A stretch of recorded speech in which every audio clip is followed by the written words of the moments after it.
გიორგი კირთაძე, კოალიცია ცვლილებისთვის ერთ-ერთი ლიდერი ჩაგურთება პირდაპირ ეთერში. მოგესალმებით, გიორგი, მადლობა გადაცემაში ჩართვისთვის. Აი ეს ბოლო აქცენტი პარტიების აკრძალვის პარალელურად და თქვენთან შეკრება, როგორც ვიცი, დღეს გაქვთ შეხვედრა. რა შეხვედრაა ეს და რა წდება აი ახლა ამ წუთებში კოალიციის შიგნით?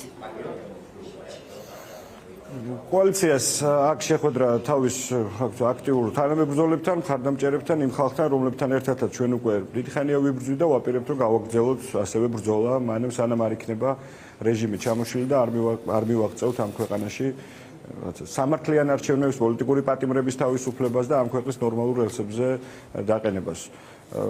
მიუხედავად იმ ყველაფრისა, იმ ზეწოლებისა, რა ვიცი, დაჭერებისა, ათასი უბედურებისა, რასაც ჩადის რეჟიმი, ჩვენ თანამებრძოლები ისევ მხნედ არიან და ეხლა გვჭირდება რაღაც შემდეგი სამოქმედო ნაბიჯების ერთმანეთთან შეთანხმება. მსგავსი ტიპის შეხვედრები გვაქვს ხშირი, დღეს ცოტა უფრო ხალხმრავალი გამოგვივა ეს შეხვედრა და დარწმუნებული ვარ, ბევრ საინტერესო საკითხზე ვივიწყებთ. ვიდრე დეტალებზე ჩაგეძიებით.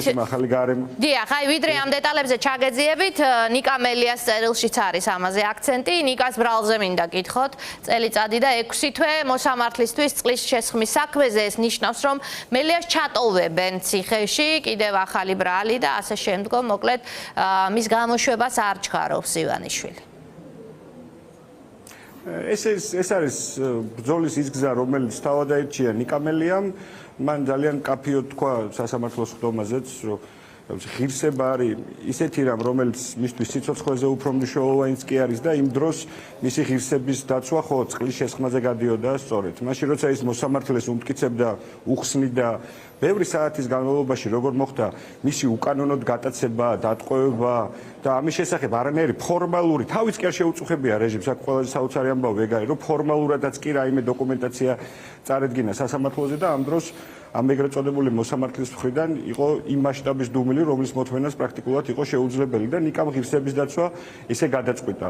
ეს არის მისი გადაწყვეტილება, მისი ციხეში ყოფნა, ბიძინა ივანიშვილის ტყვეობაში ყოფნა არ არის სხვებს შეწირვა, ეს მინდა რომ ყველას კარგად ესმოდეს, ეს არის ბრძოლის ის გზა, რომელიც ნიკამ სხვა თანამებრძოლებმა და ლიდერებმა ჩვენი პარტიისა თუ კოალიციის აირჩიეს. ამან ყველას კარგად უნდა გაგვაგებინოს ის, რომ რაოდენ ძლიერია რწმენა ამ ადამიანებში იმისა, რომ რეჟიმი არის დამარცხებადი და ამას ძალიან დიდი დრო არ დასჭირდება, ამიტომ მიდის ადამიანი ესეთ საქციელზე. ხა ჩვენ საუბრობთ იმაზე, რომ ღირსების დაცვისთვის ნიკამ ეს გააკეთა, მას ეს ყველაფერი დაუჯდა იმათ, რომ კიდე წელიწადი და ნახევარი, წელიწადი და რამოდენიმე თვე მინიმუმ მოკლედ, როგორც რეჟიმმა განუსაზღვრა იქნება ტყვეობაში, ეს ადამიანურად რა თქმა უნდა არის ურთულესი მისი ოჯახისთვის, მეგობრებისთვის, თანამებრძოლებისთვის, მაგრამ ეს არის მის მიერ არჩეული გზა, რომელსაც ბუნებრივია პატივს ვცემთ და პირიქით მეტი მოტივაციით უნდა გაგრძელდეს ბრძოლა რეჟიმის წინააღმდეგ. და რაც შეეხება პარტიების აკრძალვას, ეს მოცემულობა, აი ნიკამ თქვა, რომ შესაძლებლობაც არის პრინციპში, ასე უყურებს ის და ამბობს პრინციპში რაც წავიკითხე იმას, თქვენი აზრით რაზე უნდა გადაერთოს ახლა კოალიცია? ძალიან ბუნებრივი და გასაგები ამბავია ის, რომ პარტიული პოლიტიკის დრო მოვაო, ახლა არ არისო, ეს ამას ამბობს ნიკა, ეთანხმება პარტია და კოალიცია ამას. ესეა ნამდვილად პარტიული პოლიტიკა და ზოგადად პოლიტიკა ივანიშვილის რუსულმა რეჟიმმა დიდი ხანია მოკლა ჩვენს ქვეყანაში, ის არ ატარებს არჩევნებს, ეს რა ვიცი, მიდის იმ მეთოდებით, რა მეთოდებითაც მოკლედ მას მიხავს ჩვენი ქვეყანა და რა თქმა უნდა პარტიული პოლიტიკის დრო ამ ქვეყანაში ნამდვილად აღარ არის. მეტიც ეს გაუქმების ნაწილი რაღაცა პოლიტიკური პარტიებისთვის ჩვენ ბრძოლაში რეალურად მართლა არაფერს ვლის. მე კარგად მესმის და ალბათ ბევრი აცნობიერებს იმას, რომ ეს ქვეყნისთვის უდიდესი დარტყმა ამ ქვეყნის დემოკრატიისთვის, მომავლისთვის, მაგრამ რეალურ ამბავში ჩვენს ბრძოლაში არაფერს ვლის. ეხლა საჯარო რეესტრი რეგისტრირებული იქნება თუ არა ჩვენი პოლიტიკური ძალა სამართლებრივად, ამან რა უნდა შეცვალოს? ხო ბრძოლა ივანიშვილის რეჟიმის წინააღმდეგ ინფორმებით, რაფორმებით და ჩვენ ვიბრძვით, ბუნებრივია გრძელდება და ეს ბრძოლა არის საჭირო იმისთვის, რომ ჩვენ ამ ქვეყანაში ზოგადად რაღაცა პოლიტიკა დავაბრუნოთ და პარტიულ პოლიტიკას საერთოდ აზრი ქონდეს, დემოკრატია იყოს და არჩევნები ზოგადად ჩატარდეს ამ ქვეყანაში. ამიტომ არის მნიშვნელოვანი დღეს ჩვენს თანამებრძოლებთან შეხვედრა, რა იქნება შემდგომი სამოქმედო ნაბიჯები ჩვენი, როგორ ხედავთ პროტესტის კიდევ უფრო გამრავალფეროვნებას, როგორ წარმოგვიდგენია ამ მიმართულებით, მოკლედ მეტი აქტიურობა, ასევე ძალიან მნიშვნელოვანი იქნება პროპაგანდის წინააღმდეგ ბრძოლა, ურთიერთობა ჩვენს დასავლურ პარტნიორებთან, ურთიერთობა სხვა ჯგუფებთან, რომელიც ამ ქვეყანაში აქტიურად ებრძვის რეჟიმს და ზოგადადაც მე მიმაჩნია, რომ ეხლა მართლა არის დრო რაღაცა ერთი დიდი დემოკრატიული პლატფორმა ფრონტი იქნეს შექმნილი ამ ქვეყანაში, სადაც ყველა ამ ძირითად საკითხზე ვიქნებით ძალიან მჭიდრო. კი ბატონო, დღეს ნიკას არაფერი მოუწერია პასუხად მიხეილ სააკაშვილის. ჩვენ გუშინ ვნახეთ ეს ჯერ ნიკას განცხადება გუშინ წინ, შემდგომ მიხეილ სააკაშვილის პასუხი. ნიკა გამორიცხავდა ყოველგვარი თანამშრომლობის შესაძლებლობას მიხეილ სააკაშვილთან 3 ნოემბრის პოსტის შემდგომ. მიხეილ სააკაშვილმა უპასუხა მანამ პოსტზე. მე აღარ მოვყვები თავიდან ამ დეტალებს. იცით თუ არა ნიკას პოზიცია ამის შემდგომ, თქვენ საუბრობთ ერთობაზე და რომლის მონაწილეც და კოორდინაციაზე, რომლის მონაწილეც დიდი ალბათობით უნდა იყოს მათ შორის ნაციონალური მოძრაობა, რომ 4-დან 1 სუბიექტი, რომელმაც ძალიან ბევრი ხმა მიიღო საპარლამენტო არჩევნებში. ეს მისკითხვა. მე ვფიქრობ, რომ ნიკამ ძალიან მკაფიოდ და ნათლად ახსნა ეს სასამართლო პროცესზე და მანამდეც არაერთგზის უთქვამს, რომ ის რაღაცა ერთიან პარტიაში ყოფნას ვერ წარმოიდგენდა მასთან ერთად. იყო შეურაცხყოფა, კი არა და მე ვფიქრობ, რომ რაღაცა მძიმე შეცდომა დაშვებული, რომელზეც მას აუცილებლად პასუხი უნდა გაეცა. ჩვენს ბრძოლაში და საერთო ბრძოლაში ივანიშვილის რეჟიმის წინააღმდეგ ეს არაფერს სulis, განსაკუთრებით იმის ფონზე, როცა აგერ ცოტა ხნის წინ უკვე საუბრობთ, რომ საერთოდ ყველა პოლიტიკური პარტია იგზავნება. ნიკას არ დაუზუსტებია თუ არ მეშლება პარტია 1 ჰექტარზე ახლოს ვერ განვიხილავ თანამშრომლობასო და ამან გააჩინა კითხვა შესაძლებლობაზე სამომავლო ურთიერთობის.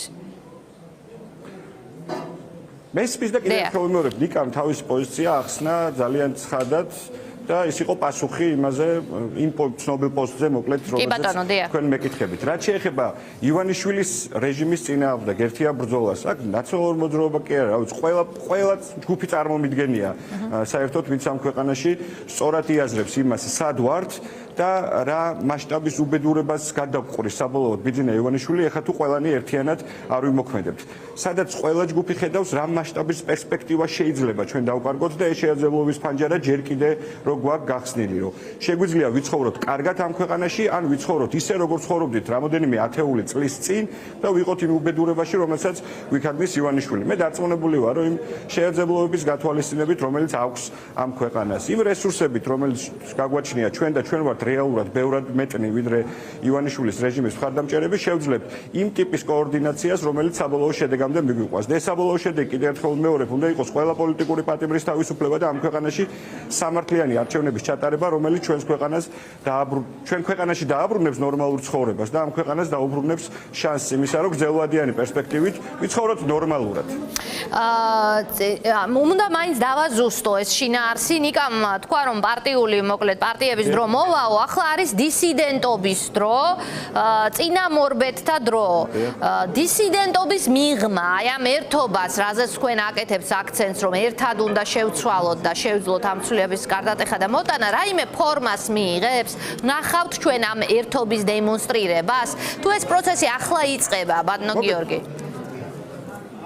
არა, ეს პროცესი დაწყებულია და კარგად მინდა რომ გამიგოთ თქვენს დამაყურებელობას. მე არ გულისხმობ რაღაც ერთიან ორგანიზაციად გაერთიანებას, ბუნებრივია, მე გულისხმობ იმ ძირითად პრინციპებზე შეთანხმებას, რომელიც არის მნიშვნელოვანი ივანიშვილის რეჟიმის წინააღმდეგ ბრძოლაში და მე ერთობლივ მოქმედებას ამ პრინციპების დაცვისთვის. ეს არის მნიშვნელოვანი, ამ მიმართულებით აქტიური მუშაობა, რა თქმა უნდა, მიმდინარეობს. ძალიან აქტიურები არიან სამოქალაქო ჯგუფები, სამოქალაქო აქტივისტები, ის ხალხი, ვინც მთელი ამ 1 წლის განმავლობაში რუსთაველის პროტესტზე და ასევე საქართველოს სხვა ქალაქებში ამ ქვეყნის დემოკრატიას, რაღაცა დემოკრატიულობისკენ დაბრუნების შანსს იცავს ამ ქვეყნის მომავალს. ამ ადამიანების ჩართულობით მე ძალიან დიდი იმედი მაქვს, რომ პოლიტიკური ძალა უნდა ვიხმაროთ, ალბათ ჯერ კიდე ალბათ პოლიტიკური ჯგუფები, სამოქალაქო ჯგუფები, აქტიური ადამიანები კიდე ერთხელ ალბათ ყველაზე კარგი სათაური პოლიტიკური მოძრაობა იქნება, ბატონო გიორგი, და არა პოლიტიკური პარტია ან ძალა, ხო? მე ზუსტად ამას გულისხმობ, არა ერთ ორგანიზაციად გაერთიანებას, არამედ პოლიტიკურ მოძრაობას. არა ერთ ორგანიზაციად გაერთიანებას, არამედ შეთანხმებას ბრძოლის იმ წესებზე, რომელიც ეხლა ჩვენი ქვეყნისთვის საერთოდ მნიშვნელოვანია. და მე ჩემი აზრი ამასთან დაკავშირებით გითხარი და კიდევ ერთხელ გავიმეორებ, ძალიან მნიშვნელოვანია ქუჩის პროტესტი, ამ პროტესტის მრავალფეროვნება, პროპაგანდასთან ერთობლივი ძალისხმევით ბრძოლა, რომელსაც ივანიშვილის რეჟიმის თავაზობს ქართულ ხალხს და ასევე ძალიან კოორდინირებული ერთობლივი მუშაობა ჩვენ საერთაშორისო მხარდამჭერ პარტნიორებთან, რომელთა დახმარებაც ასევე არის ძალიან მნიშვნელოვანი. ის სანქციები, რომელიც აქვს დაწესებული ივანიშვილსა თუ მისი გუნდის წევრებს, რომლის გაზრდასაც ასევე ველოდებით, არის ქართველი ხალხის მხარდაჭერა ნამდვილად. და ბატონო გიორგი, აქვე უნდა ვიკითხოთ ალბათ პლატფორმა, მე ესე ვკითხეთ წეღან, რა პლატფორმაზე წარმოგიდგენიათ, თუნდაც ამ სტრატეგიის შეჯერება, რომელი პლატფორმა, სადაც წარმოგიდგენიათ ამის გაჟღერება. შესაძლოა ერთ ორგანიზაციად არ ჩამოყალიბდეთ, მაგრამ ერთობლივად დადგომა ამ პრეზენტაციისთვის სტრატეგიის მაინც მოგიწევთ ალბათ თუ რამეზე შეთანხმდებით და ეს არის კვლავ სალომე ზურაბიშვილის პლატფორმა? თუ არ ველით ასეთ რამე პოპეზურს? განსაკუთრებულს და ახალს. განსაკუთრებულს და ახალს ეხა არაფერს ვამბობ, უბრალოდ ვამბობ, რომ არის შანსი, შეაძლებლობაც და მიმდინარეობს კიდეც ამ მიმართულებით მსჯელობა, რომ კიდევ უფრო მრავალფეროვანი გახდეს რაღაცა ჩვენი კოორდინაცია ერთმანეთთან, პოლიტიკური პარტიების, სამოქალაქო ჯგუფების, აქტიური ადამიანების. ხვალ დაანონსებული აქცია 28 ნოემბრის, მათ შორის იყო ესე, ხო, პოლიტიკური ჯგუფების, სამოქალაქო ორგანიზაციების მიერ ერთობლივად, ისე როგორც ყველა აქცია, რომელიც ბოლო პერიოდის განმავლობაში ტარდებოდა. უბრალოდ გულისხმობ, რომ კიდევ უფრო მეტი თანამშრომლობა არის შეაძლებელი ამ მიმართულებით აქტიური მუშაობა მიმდინარეობს. მე იმედი მაქვს, რომ ძალიან მალე ჩვენ რაღაცა ნახავთ, რომ ქართული შევძლებთ იმას, რომ ქართულ საზოგადოებას დავანახოთ სიმძიმის ცენტრი, მართლა რეალური ძალა ამ ქვეყანაში, რეალური ალტერნატივა იმისა, რასაც გვთავაზობს ბიძინა ივანიშვილი და ეს ძალა უნდა იყოს იმ მასშტაბის და ისე უნდა ასხივებდეს, რომ თუ კიდევ ვინმე არის ნihilivსა და უიმედობაში ჩავარდნილი, მიხვდეს, რომ ბრძოლის გაჩერება კი არ არის ეხა საჭირო, არამედ კიდევ უფრო აქტიურად გაგრძელება არის მნიშვნელოვანი. დარჩენ დეტალებზე ალბათ უახლოეს დღეებში ჩვენ შეგვეძლება მეტი ვისაუბროთ. კი ბატონო და ნიკას ვედი განსაზღვრა ივანიშვილმა, მას არ უშვებს ციხიდან უახლოეს მომავალში. სხვა ლიდერებსაც, ელენე ხოშტარიასაც არ უშვებს დიდი ალბათობით, ხომ? ისეთი ბრალი აქვს მას წაყენებული. ნიკა გვარამია და ბატონი ზურა ჯაფარიძე, ანუ ყველა ლიდერი თქვენი არის ციხეში. იმ პირობებშიც თუ მათ თავზე დაკიდებული ბრალი ამოქმედდება ისე, რომ ისინი არ დატოვებენ ციხეს, კოალიციას რა აქვს სათქმელი? ეს ჩემი ბოლო კითხვა. ანუ თქვენ აგრძელებთ ახლა დღევანდელი შეკრება, რის სათქმელად შეკრიბეთ დღეს ხალხი, უფრო კონკრეტულად ამას კითხავდით. ნიკა მელიას ბოლო 6 თვეში მესამე ბრალი დაუყენეს და ორჯერ დააჯარიმეს და გაიტაცეს, აიყვანეს და ასე შემდეგ. არც კოალიციის სხვა წევრები ყავს, ხო, გამორჩეულად უკეთეს მდგომარეობაში, ყველა მათგანი კოალიციის ლიდერები, ყველა მათგანი დაპატიმრებულია და ყველა მათგანზე ასევე დამატებით არის სისხლის სამართლის საქმეები აღძრული. ესაა ის მოცემულობა, რაშიც ჩვენ გვაცხოვრებს ივანიშვილი. ჩვენი მთავარი მიზანია, რომ კარგად გავაგებინოთ ყველას უამრავ ადამიანს ამ ქვეყანაში, ჩვენს მხარდამჭერებსაც და განსაკუთრებით იმ ადამიანებს, ვინც ივანიშვილის რეჟიმის წინააღმდეგ იბრძვის. შეეძლო არ იყოს ის ჩვენი მხარდაჭერო ბრძოლის გაგრძელება არის მნიშვნელოვანი. რწმენა არა თუ უნდა დავკარგოთ იმისა, რომ ჩვენ ივანიშვილის ჩამოშლა შეგვიძლია, არამედ კარგად უნდა გავაცნობიეროთ, რატო აკეთებს ამას ივანიშვილი. მას ჩემი აზრით მართლა უჭირს და ამიტომაც არის 7-დან 15 წლამდე ახალი მუხლით ახალი ბრალები აღძრული, ხო? იმის რა ქვია, ჩვენი პოლიტიკური ლიდერებისა თუ სხვა ლიდერების წინააღმდეგ. უჭირს ივანიშვილს, ის არის რთულ მდგომარეობაში და ამ მასშტაბის რეპრესიებით, რაღაცა დაკავებებით და უბედურებებით ცდილობს ძალაუფლების შენარჩუნებას. და რადგან მას უჭირს და რადგან ჩვენ ბევრად მეტნი ვართ, არ შეიძლება ამ დროს დავკარგოთ რწმენა, პირიქით მეტი, ესე ვთქვათ, უფრო მაღალი მუხტით უნდა გავაგრძელოთ ბრძოლა მის წინააღმდეგ. სხვა გამოსავალს უბრალოდ მე ვერ ხედავ და ვერ ხედავს, რა ვიცი, ვერც ის ადამიანები, ვინც დღეს აკრიბებიან, ბრძოლის გაჩერებას არავინ აპირებს და ყველა აპირებს, რომ იბრძოლოთ ბოლომდე და ეს ბოლომდე ბრძოლა აუცილებლად მოიტანს შედეგს. დიდი მადლობა.